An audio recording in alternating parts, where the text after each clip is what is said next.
Mon frère, l'épreuve que tu traverses actuellement, si tu traverses cette épreuve, Dieu sait que tu peux la supporter. Supporte. Après l'épreuve, tu auras ta récompense. Toi qui es nouveau converti, qui viens de donner ta vie à Jésus-Christ, ce n'est pas facile. Tu vas abandonner parce que les épreuves sont fortes. N'abandonne pas parce que la bénédiction est au bout des épreuves. C'est un test. Nous allons parler de l'épreuve et de la double bénédiction de Job. Qu'est-ce qu'une épreuve? Bibliquement parlant, une épreuve est un test. Une épreuve est un test que Dieu lui-même soumet à ses enfants, à ses serviteurs, pour évaluer le niveau de leur foi. L'épreuve est différente de la tentation. La tentation vient du diable. La tentation est un piège que le diable met devant les enfants de Dieu pour les faire chuter, pour les faire pécher contre Dieu. Mais l'épreuve est un test que Dieu soumet à ses enfants pour éprouver leur foi, leur fermeté, leur décision, leur consécration. Et Job est un exemple. Alléluia. Nous allons voir sa vie, nous allons voir ce qu'il a subi comme épreuve, et à partir de cela, nous serons réconfortés au nom de Jésus. Nous allons voir quelques points dans cette histoire de Job. Dans un premier temps, nous allons voir le quotidien de Job. La Bible nous relate de manière quotidienne la coutume de Job, les habitudes de Job, comment Job se comportait de manière habituelle envers lui-même, envers sa famille. Lisons ces récits dans le livre de Job, chapitre 1, du verset 1 au verset 5. Job, chapitre 1, du verset 1 au verset 5, que je lis. Il y avait dans le pays d'Uth un homme qui s'appelait Job. Et cet homme était intègre et droit.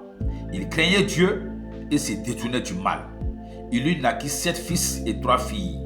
Il possédait 7000 brebis, 3000 chameaux, 500 paires de bœufs, 500 ânesses et un très grand nombre de serviteurs. Et cet homme était le plus considérable de tous les fils de l'Orient. Ses fils allaient les uns chez les autres et donnaient tour à tour un festin. Et ils invitaient leurs 3 sœurs à manger et à boire avec eux. Et quand les jours de festin étaient passés, Job appelait et sanctifiait ses fils. Puis il se levait de bon matin et offrait pour chacun d'eux un holocauste. Car Job disait, peut-être mes fils ont-ils péché et ont-ils offensé Dieu dans leur cœur?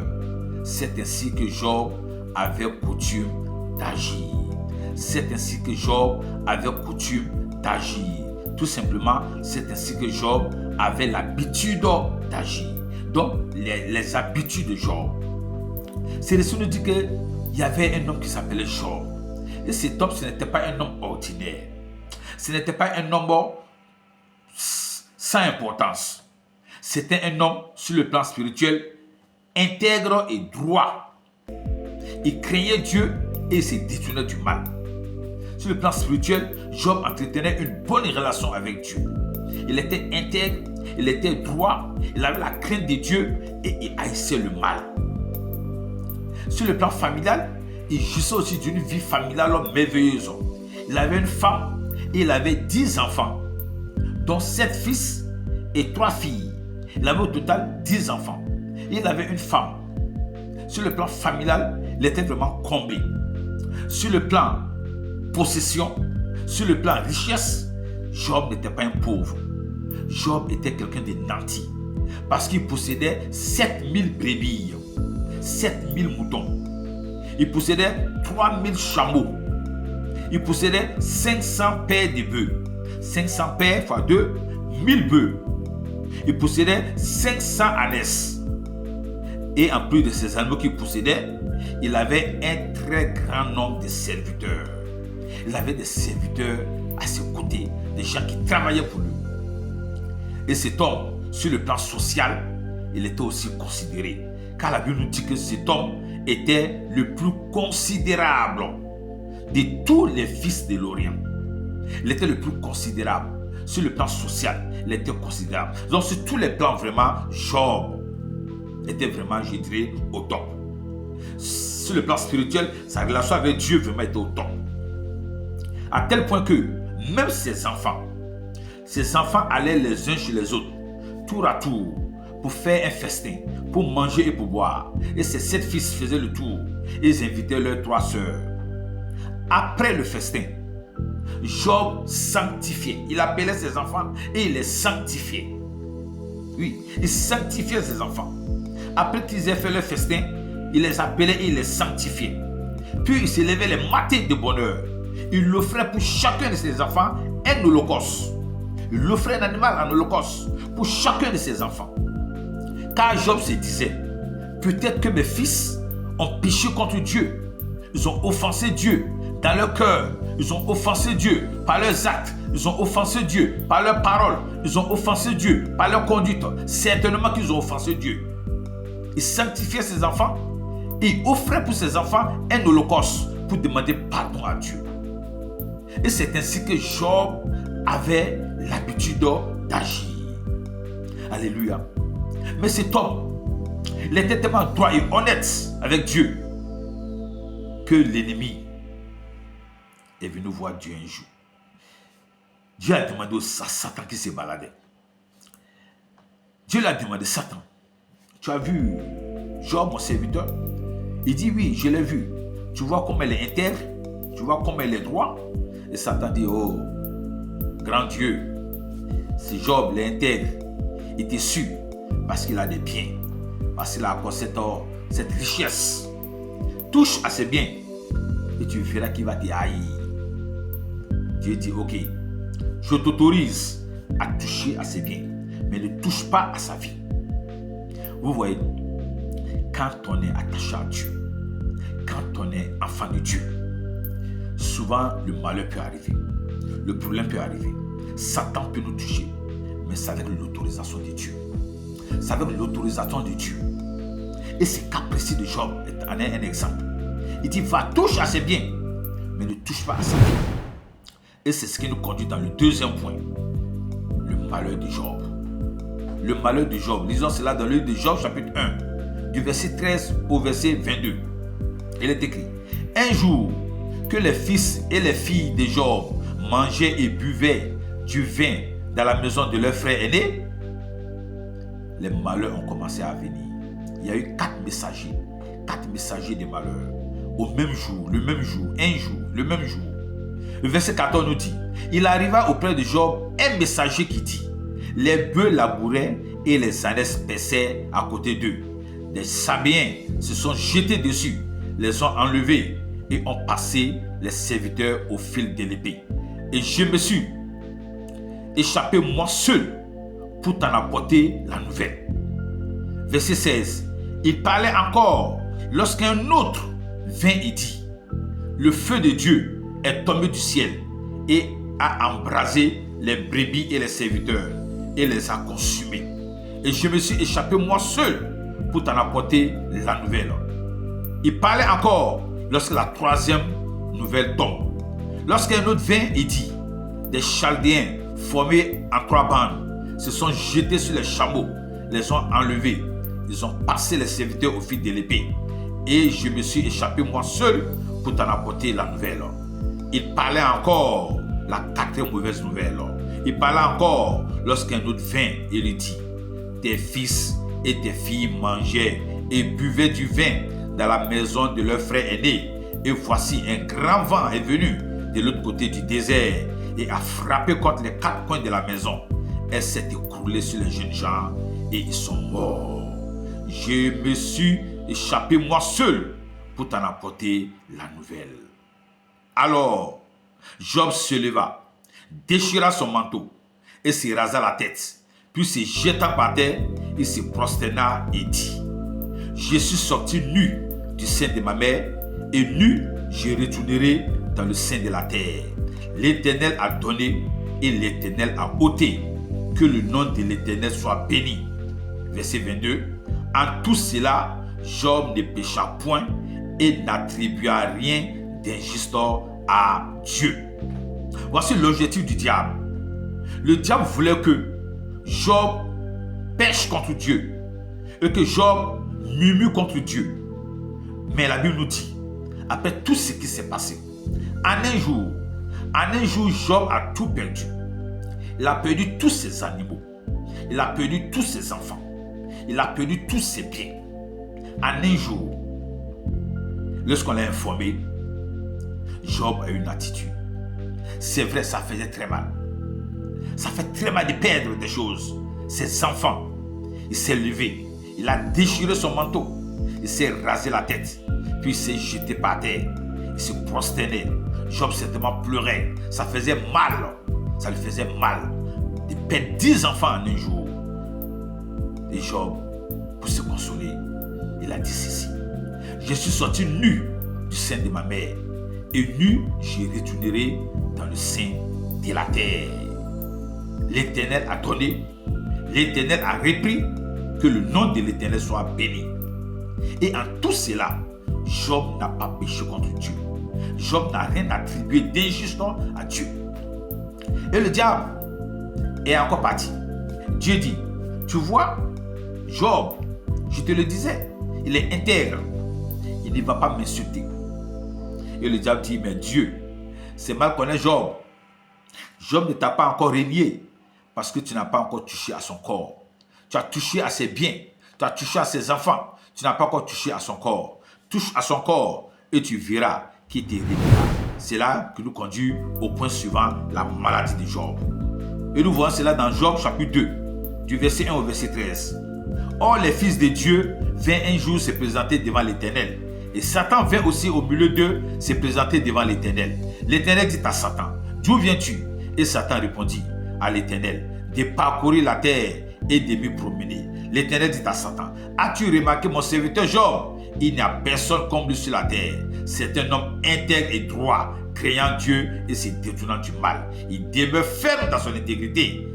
Et tu m'excites à le perdre sans motif. Et Satan répondit à l'Éternel, peau pour peau, tout ce que possède un homme, il le donne pour sa vie. Mais étends ta main, touche à ses os et à sa chair, et je suis sûr qu'il te maudit en face. Oui, c'est ce que Satan a dit à Dieu. Oui, touche à son corps, et je suis sûr que Job cette fois-ci va te maudire en face. Et regardez ce que l'Éternel dit. L'Éternel dit à Satan, voici, je te le livre seulement. Épargne sa vie, mon frère. Si Dieu ne permet pas Satan de te toucher, Satan ne peut rien te faire. Reste intègre, reste attaché à Dieu. Mets ta confiance en Dieu. Satan peut venir te toucher si Dieu lui donne l'autorisation. Et voici un cas palpable. L'Éternel dit, je te le livre, seulement épargne sa vie. Verset 7. Et Satan se retira de devant la face de l'Éternel. Puis il frappa Job d'un ulcère malin, depuis la plante du pied jusqu'au sommet de la tête. Satan a frappé Job d'une maladie, des plaies sur la tête, sur le corps, depuis la tête jusqu'à la plante de pied. Un ulcère malin. Ce n'est pas bénin. Bénin, ça veut dire que vraiment, c'est pas bien. Un ulcère malin, des ulcères du cancer, des plaies cancéreuses, malin, de la tête jusqu'à la plante du pied. Et de sorte qu'au verset 8 nous dit, Job prit un tesson de bouteille pour se gratter et s'assit sur la cendre. Ça grattait tellement que les ongles de Job ne suffisaient plus pour se gratter. Il est obligé de casser des bouteilles, prendre les tessons de bouteille pour se gratter le corps, pour se gratter la peau. Et il s'assit dans la cendre. Parce que ça saignait. Écoutez, c'est gratté dans les plaies. Ça saigne. Et s'assit sur la cendre pour cacher, pour arrêter le saignement. Alléluia. De sorte que sa femme, alléluia, sa femme, vous voyez, la seule personne qui a épargné dans la maison, c'est la femme de Job. La seule personne qui a été épargnée, c'est la femme de Job. Le malheur ne l'a pas touché directement à elle. Dieu l'a laissé, Dieu l'a gardé. Et ce n'est pas pour rien. C'est pourquoi, femme, ta présence auprès de ton mari n'est pas pour rien. Et tu verras ce que la femme de Job a fait. Et la femme de Job a échoué à sa mission. La Bible est claire. La femme lui fera une aide semblable. La femme est une aide dans toutes les situations qui doit aider son mari. Sur le plan émotionnel, sur le plan spirituel, sur le plan physique, sur le plan financier, sur le plan matériel, sur tous les plans. La femme doit aider son mari. Et voici un moment où Job avait besoin d'une aide, où Job avait besoin d'une personne, sa femme, pour l'aider. Ne serait-ce que sur le plan émotionnel. Mais regardez sa femme. Le verset 9 nous dit, sa femme lui dit, tu demeures faible dans ton intégrité. Maudis Dieu et meurs. Job, tu es trop ferme avec ton Dieu. C'est Dieu à qui tu as mis ta confiance. Voici comment il te traite aujourd'hui. Il a détruit tous tes biens. Il a tué tous tes enfants. Il vient d'arracher maintenant ta santé. Et tu es toujours attaché à ces dieux-là. Tu es toujours intègre avec ces dieux-là. Il faut maudire ces dieux. Et il faut mourir. Ça vaut mieux pour toi. Sa femme qui lui dit ça. Maudis Dieu et meurs. Femme, si tu n'as pas été touché, c'est parce que tu devais être utilisé pour pouvoir relever ces messieurs-là. Relever cet homme-là. Alléluia. Vous voyez, je vais raconter l'histoire d'un homme de Dieu, un serviteur de Dieu. Et cet homme de Dieu-là, vraiment, j'aime cette histoire-là. Il allait en mission avec son épouse. Et l'œuvre ne marchait pas. Il faisait tout, mais rien ne marchait. Et un jour, il était découragé. Il a tout abandonné. Il a dit à sa femme, j'abandonne tout, je laisse tomber tout parce que rien ne marche. Et sa femme l'a consolé, sa femme l'a exhorté, sa femme l'a encouragé de toutes les manières. Il dit non, qu'il faut qu'il laisse tomber cette œuvre de Dieu là parce que rien ne marche. Elle dit ok. Et un jour le monsieur est sorti, à son retour, il est venu trouver sa femme qui était assise dans le canapé. Tout en noir. Elle est habillée tout en noir, de la tête aux pieds. Et lorsque l'homme est rentré, il a vu sa femme tout en noir, en habit de deuil. Et il demande à sa femme, mais chérie, qu'est-ce qui se passe? Pourquoi tu t'habilles tout en noir? Est-ce qu'il y a eu un décès? Elle dit oui, qu'il y a eu un décès. Mais qui est mort? Est-ce dans ta famille? Est-ce dans ma famille? Qui est mort? Elle dit c'est Dieu qui est mort. Dieu? Oui. Elle dit Dieu est mort. Le pasteur dit non. Mais tu perds la tête. Dieu ne peut jamais mourir. Pourquoi tu dis que Dieu est mort? Elle dit mais si Dieu ne peut jamais mourir, pourquoi tu es si découragé? Parce que rien ne marche dans ton ministère. Si Dieu n'est pas mort, pourquoi tu veux abandonner? Et cette parole de la femme a renouvelé le monsieur. C'est vrai, Dieu n'est pas mort. Pourquoi abandonner? Et ce monsieur a repris courage. Il a repris son ministère. Et son ministère a pris de l'ampleur, a pris de l'envol. Alléluia. La femme, ta présence aux côtés de ton mari, ce n'est pas pour rien. C'est pour le soutenir, surtout sur le plan moral. Les hommes ont besoin du soutien moral de leurs femmes. Et cette situation que Job traversait, Dieu n'a pas permis que Satan touche à sa femme. Parce que cette femme-là devait être utilisée pour relever le moral de Job. Mais malheureusement, cette femme a échoué sa mission. Et elle a dit, tu demeures trop dans ton intégrité. Tu demeures trop ferme dans ton intégrité. Maudis Dieu et meurs. Il faut maudire Dieu et tu meurs. Regardez la réponse de Job dans le verset 10. Mais Job lui répondit, tu parles comme une femme insensée. Oui, c'est vrai. Quoi? Nous recevons de Dieu le bien et nous ne recevrions pas aussi le mal. En tout cela, Job ne pécha point par ses lèvres. En tout cela, Job ne pécha point par ses lèvres. Quand ces situations arrivent, le péché que nous commettons le plus, c'est le péché des lèvres. On insulte Dieu, on maudit Dieu. Pourquoi, Seigneur, moi? Est-ce que je suis le seul homme sur la terre? Pourquoi tout cela m'arrive? Seigneur, est-ce que tu existes? Où tu es? Pourquoi tu permets que tout cela arrive? C'est mieux de me donner la mort que de me laisser vivre. Seigneur, on commence à accuser Dieu. On commence à insulter Dieu. On commence à maudire Dieu. Mais on dit en tout cela, Job ne pécha point par ses lèvres. Job avait 3 amis qui ont appris son histoire, sont venus le rendre visite. Et ces 3 amis sont arrivés. Et lorsqu'ils sont arrivés, regardez le verset 11, 3 amis de Job apprirent tous les malheurs qui lui étaient arrivés. Ils se concertèrent et partirent de chez eux pour aller le plaindre et le consoler. Ayant de loin porté les regards sur lui, ils ne le reconnurent point, n'ont même pas reconnu Job, parce que Job avait été défiguré par la maladie. Et ils élevaient la voix et pleuraient. Ils déchiraient le manteau et ils se jetaient dans la poussière et jetaient la poussière sur leur tête. Et ces gens-là se sont mis avec Job pour pleurer. Regardez le verset 13 dit, ils s'étaient assis à terre auprès de lui 7 jours et 7 nuits, sans lui dire un mot, sans lui dire une parole. Les amis de Job se sont assis à côté de lui pendant 7 jours et 7 nuits, sans dire un mot à Job. Pourquoi? Parce qu'ils voyaient sa douleur. La douleur était tellement grande. S'il parlait à Job, et que Job devait parler, ça allait même aggraver la douleur de Job.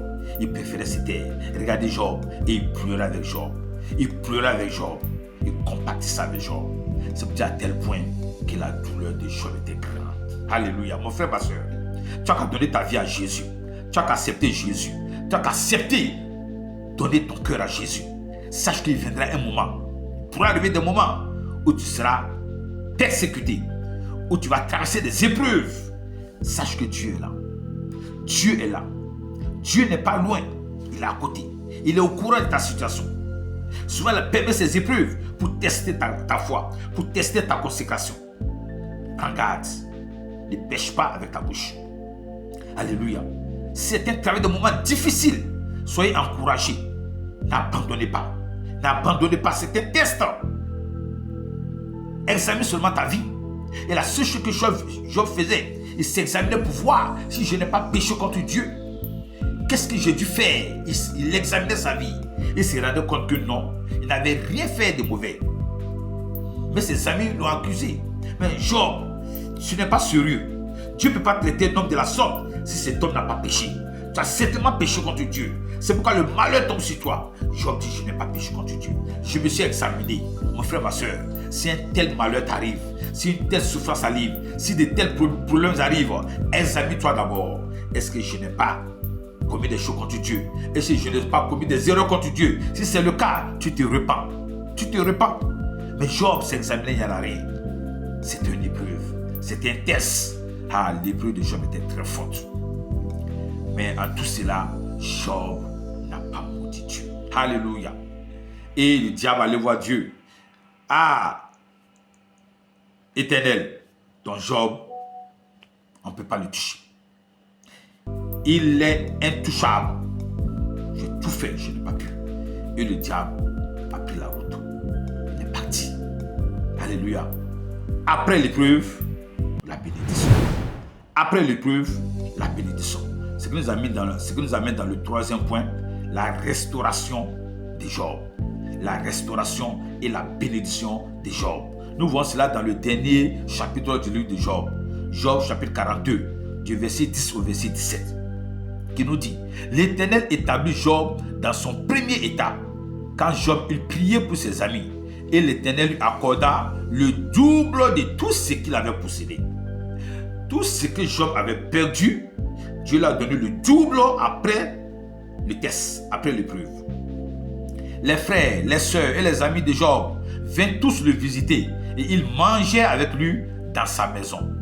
Ils le plaignaient et le consolaient de tous les malheurs que l'Éternel avait fait venir sur lui. Et chacun lui donna un kizita et un anneau d'or. Il a même eu des cadeaux. Il a eu des cadeaux parce qu'il a pu tenir face à l'épreuve. Pendant ces dernières années, Job reçut de l'Éternel plus de bénédictions qu'il n'en avait reçu dans les premières. Pendant ces dernières années, Job reçut plus de bénédictions qu'il n'en avait reçu dans les premières. Et regardez ce qu'il a possédé. Il posséda 14 000 brebis. Vous vous rappelez qu'il avait 7 000 brebis. Dieu lui a donné le double. Il posséda 14 000 brebis, 6 000 chameaux, 1000 paires de bœufs. Ça fait maintenant 2000 bœufs et 1000 ânesses. Le verset 13 nous dit qu'il eut 7 fils et 3 filles. On reviendra là-dessus. Il donna à la première le nom de Jemima, à la seconde fille celui de Ketsia et à la troisième fille celui de Keren Apuk. Il n'y avait pas dans tout le pays d'aussi belles femmes que les filles de Job. Leur père leur accorda une part d'héritage parmi leurs frères. Le verset 16 nous dit, Job vécut après cela 140 ans. Et il vit ses fils et les fils de ses fils jusqu'à la 4e génération. Et Job mourut, âgé et rassasié des jours. Job mourut, âgé et rassasié des jours. Alléluia. La maladie ne te tuera pas. Tu vas mourir et être rassasié de jours. Revenons sur la double bénédiction de Job. La Bible nous dit que Job a reçu le double de tout ce qu'il avait perdu. Il possédait avant 7000 brebis et après il a reçu 14 000 brebis. Il possédait 3000 chameaux, il a reçu 6000 chameaux.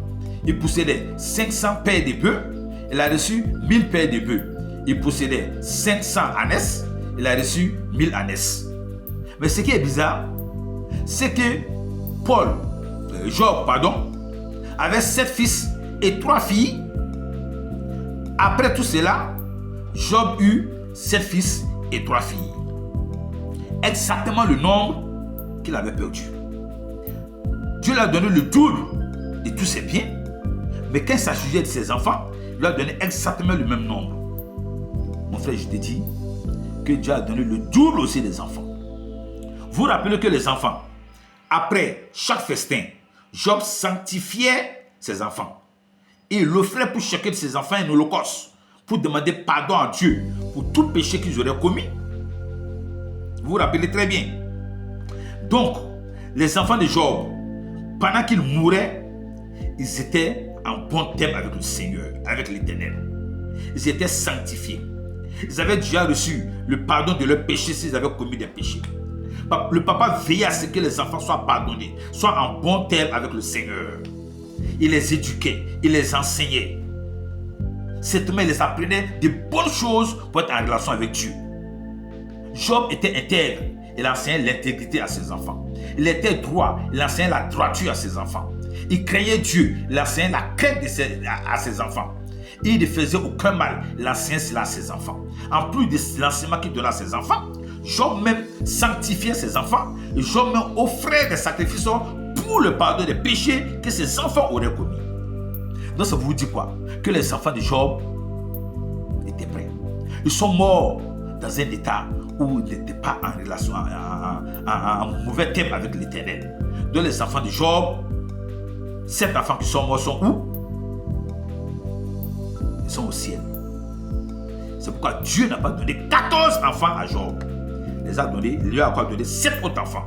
Excusez-moi, Dieu n'a pas donné 10 enfants à Job. Les 10 enfants sont partis. Il a donné 20 enfants. Il a donné 10 enfants. Donc, les 10 enfants sanctifiés qui sont partis dans la sanctification, plus les 10 enfants que Job a reçus après son épreuve, ça fait combien d'enfants? Ça fait 20 enfants. Parce que les 10 enfants qui sont partis ne sont pas morts. Ces enfants sont morts dans la chair, mais spirituellement, ils ne sont pas morts. Et ces enfants que Dieu a donnés, plus ces enfants, ça fait les 20 enfants. Alléluia. Les bœufs qui ont été tués sont partis, c'est fini. Les chameaux qui ont été tués sont partis, c'est fini. C'est pourquoi j'ai été donné en double. Mais les 10 enfants qui sont morts dans l'éboulement de la maison ne sont pas partis. C'est pas fini. Ils sont au ciel. Alléluia. Ils sont au ciel. Et Dieu a donné 10 aux enfants à Job. Parce que les premiers 10 enfants, tu ne les as pas perdus. Tu les as gagnés pour le ciel. Job les a gagnés, il ne les a pas perdus. Il les a gagnés pour le ciel. Et il donne 10 aux enfants, ce qu'ils font, les 20 enfants, les enfants de la bénédiction. Mon frère, ma soeur, c'est pour te dire quoi? Ça veut dire que cette situation qui est arrivée à Job, cela a été écrit pour notre instruction. Nous qui sommes parvenus à la fin des temps. Tu peux traverser des moments difficiles. Tu peux traverser des moments de persécution, des épreuves fortes, mais tiens ferme. Vous voyez, les épreuves, comme je dis, c'est un test. Et à chaque niveau de ta foi, à chaque niveau de ta vie spirituelle, tu seras confronté à des épreuves. Sache que Dieu ne permettra pas que tu sois testé au-dessus de ta force. Non. L'épreuve que Job a donné, Dieu a donné à Job ici, à certaines personnes, il ne peut pas te donner. C'est que si donne à certaines personnes, c'est fini, c'est pour les détruire. Mais Job pouvait supporter cette épreuve. Job pouvait supporter. Mon frère, l'épreuve que tu traverses actuellement, si tu traverses cette épreuve, Dieu sait que tu peux la supporter. Supporte. Après l'épreuve, tu auras ta récompense. Quand on est au CM2, on fait l'épreuve du CEP. Quand on est en 3e, on fait l'épreuve du BPC. Quand on est en terminale, on fait l'épreuve du bac. L'épreuve qu'on donne aux élèves du CM2, c'est l'épreuve à leur niveau. L'épreuve qu'on donne aux élèves du BPC, c'est l'épreuve en 3e, c'est l'épreuve à leur niveau. L'épreuve qu'on donne aux élèves de terminale, c'est l'épreuve du bac à leur niveau. On ne donnera jamais une épreuve de BPC aux élèves de CM2 de traiter pour avoir le CP. On ne donnera jamais d'épreuve des bacs à des élèves de 3e pour leur BPC. Non. C'est la même chose sur le plan spirituel. Quand Dieu te met devant une épreuve, il sait que tu peux la surmonter.